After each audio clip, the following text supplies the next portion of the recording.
Ça y est, le rapport que nous attendions tous, celui sans lequel on ne peut pas continuer à vivre sereinement, est arrivé. C'est le rapport de l'Agence de la transition écologique sur la fréquence à laquelle on doit laver ses vêtements. En tout cas, leurs recommandations sur combien de fois porter ses vêtements avant de les laver. Alors c'est fantastique parce qu'on voit qu'une tenue de sport, un vêtement de sport, on peut le porter jusqu'à 3 fois. Et c'est pas grave si on a transpiré, si ça pue, si c'est dégueulasse, c'est pas grave. Un top en coton par exemple, il recommande de le porter jusqu'à 5 fois, une robe jusqu'à 6 fois, un soutien-gorge, attention, il ne faut le laver qu'au bout de 7 fois, un pyjama pareil, un pull en laine, on peut le porter jusqu'à 15 fois, et un jean, tenez-vous bien, il faudrait pouvoir le porter jusqu'à 30 fois. 30 fois, oui, vous n'hallucinez pas, c'est bien le rapport de l'Agence de la transition écologique qui s'appelle l'ADEME ou l'ADEME. Et figurez-vous que j'ai essayé de me renseigner sur qui étaient ces gens, qui les finance. Évidemment, c'est une agence financée par l'État. L'État, c'est qui? C'est nous, évidemment, c'est le contribuable. Et donc, j'ai voulu regarder un petit peu, parce que j'avais jamais vu de reportage sur le sujet, j'ai voulu savoir combien il y avait d'employés dans cette agence, combien ça nous coûtait.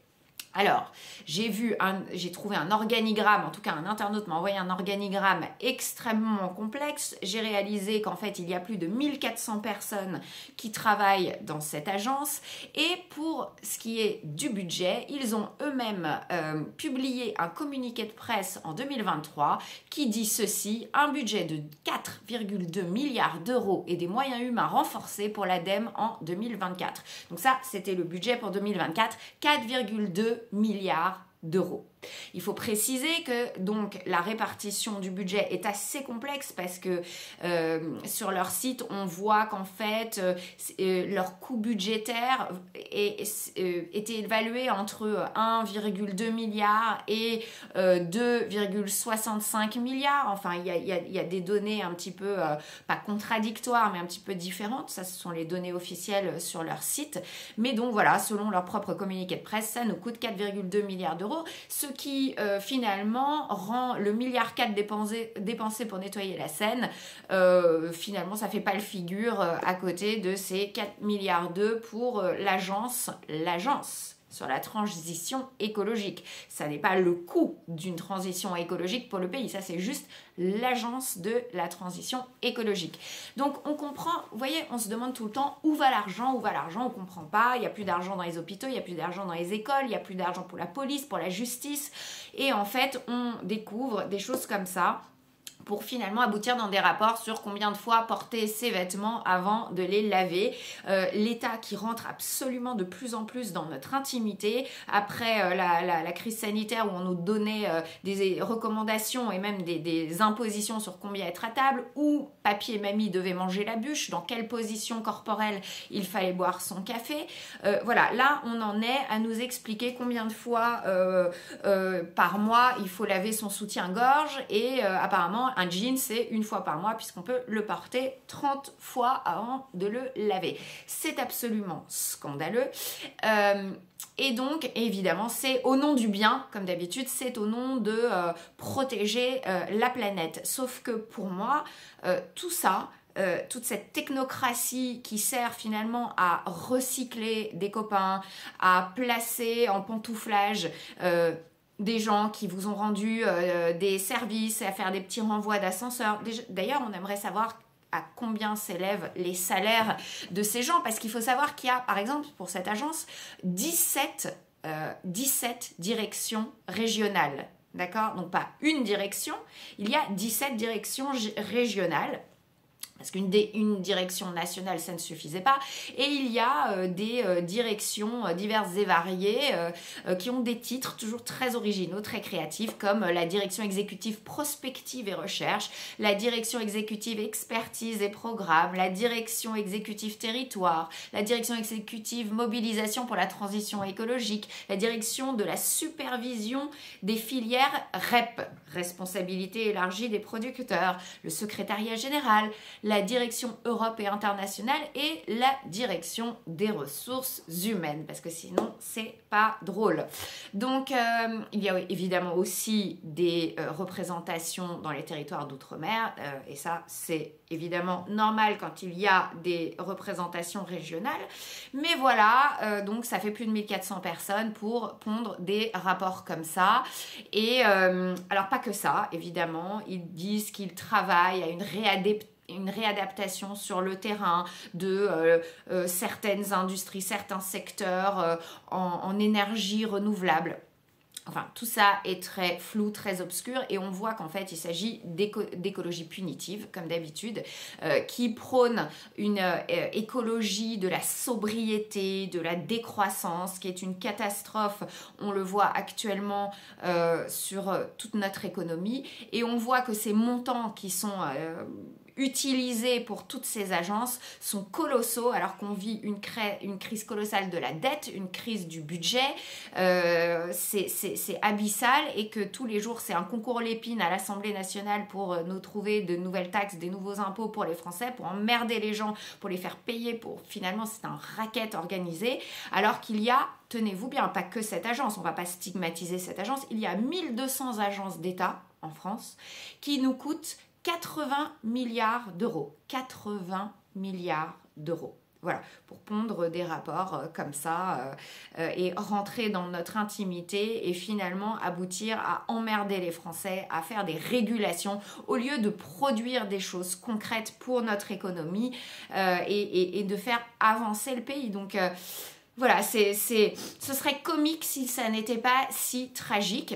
Donc à la tête de cette agence, il y a un macroniste, vous l'aurez deviné, un monsieur qui s'appelle, en tout cas un ancien macroniste, qui s'appelle Sylvain Wasserman, qui a été un élu de La République En Marche et qui maintenant a rejoint le groupe Écologie, Démocratie, Solidarité. Voilà, donc ça c'est pour ce monsieur, et je voudrais dire que en fait toutes ces mesures qui nous sont recommandées, alors ça commence toujours par des recommandations, puis après ils vont nous mettre des organismes de vérification pour voir si c'est bien appliqué, si les gens suivent bien, ils vont nous mettre des mesures de coercition petit à petit.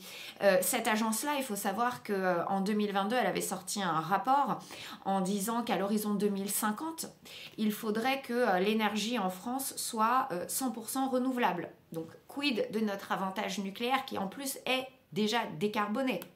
Il faut aussi se rappeler qu'a dit cette agence quand en 2019 le gouvernement d'Édouard Philippe, donc sous Emmanuel Macron, a décidé d'abandonner le projet Astrid, qui était une centrale nucléaire de 4e génération qui pouvait recycler les déchets nucléaires.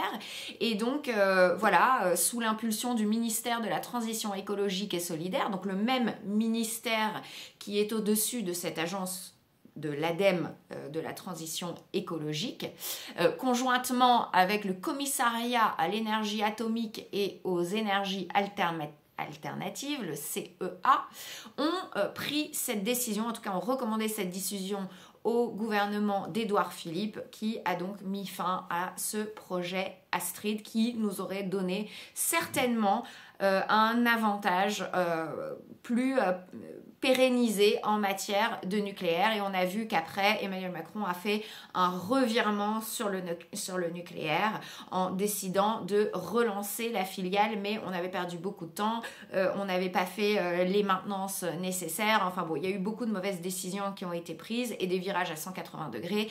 Et finalement, tout ça aboutit à dépenser encore plus d'argent pour des agences comme celle-ci, pour la soi-disant transition écologique. Et ce sont les mêmes qui vont ensuite critiquer des personnalités aux États-Unis comme Robert Kennedy Jr., qui lui est un vrai écologiste, qui est un avocat pour l'environnement et qui a fait concrètement beaucoup de choses pour l'environnement là-bas, localement, et ce dont les médias ne parlent évidemment jamais, parce qu'ils préfèrent le caricaturer en tant qu'anti-vax ou que sais-je, pour pouvoir le critiquer, plutôt que de parler de tout ce qu'il a fait pour l'environnement et pour une réelle écologie.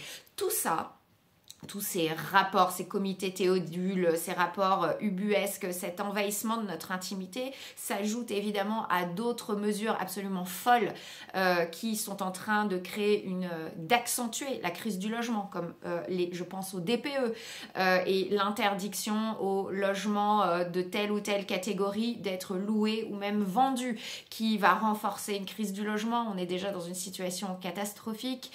Donc les DPE qui en plus, quand vous parlez à des experts, ça n'a aucun sens concrètement et ça va amener à une catastrophe sur plein de biens parce que ça étanchéise des maisons dans lesquelles après l'humidité se développe, dans laquelle il peut y avoir des champignons, etc. Enfin, beaucoup de dégâts qui peuvent être issus de toutes ces mesures. Ensuite, il y a les ZFE, toujours au nom du bien, au nom de l'écologie, au nom de l'air pur, qui vont faire de la ségrégation sur à peu près une estimation de 20 millions de personnes concernées, qui est une discrimination sociale pour des gens qui ne peuvent pas changer de voiture. Tout ça nous a tué notre secteur automobile. On voit que toutes ces mesures sont absolument folles, que l'écologie punitive, le Green Deal qui concerne les agriculteurs est en train de décimer les agriculteurs qui sont dans une détresse folle et que le gouvernement a préféré intimider et réprimer et à qui ils ont fait des fausses promesses plutôt que de les aider et de leur permettre de vivre décemment de leur travail au lieu de leur donner des subventions et des petits chèques pour les tenir en laisse. Bref, tout cela est absolument fou. Incroyable et on ne comprend pas pourquoi ça peut continuer et pourquoi il n'y a pas une grosse rupture avec tout ça et qu'on récupère tout cet argent public qui est dilapidé dans ces comités Théodule et dans ces rapports absolument hallucinants et qui sont vraiment, on dirait, des blagues. Ça peut pas être sérieux.